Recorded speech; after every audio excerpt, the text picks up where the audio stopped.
Hello friend, welcome to Debkanya creation. আজকে আমি একটি সাধারণ মানের ব্রাশের মাধ্যমে ক্যালিগ্রাফি রাইটিং করে দেখাবো তোমাদের। তোমরা শুরু থেকে শেষ অবধি স্কিপ না করে পুরো ভিডিওটি দেখো। আশা করি তোমাদের ভালো লাগবে এবং তোমাদের ক্যালিগ্রাফি রাইটিংয়ে অনেকটাই হেল্প করবে। তো চলো কথা না বাড়িয়ে শুরু করা যাক আজকের ক্যালিগ্রাফি রাইটিং। গাইস, আজ আমরা সাধারণ একটি তুলির সাহায্যে ক্যালিগ্রাফি রাইটিং করার চেষ্টা করব।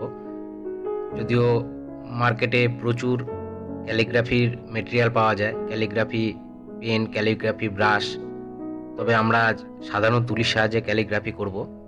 আর আজ আমি ভিডিও শেষে দেখিয়েছি কিভাবে একটি স্কেচ পেন ইউজ করে ক্যালিগ্রাফি করা যায়। তোমরা কেউ যদি জানতে চাও বা শিখতে চাও তাহলে অবশ্যই আমাকে কমেন্টের মাধ্যমে জানাবে।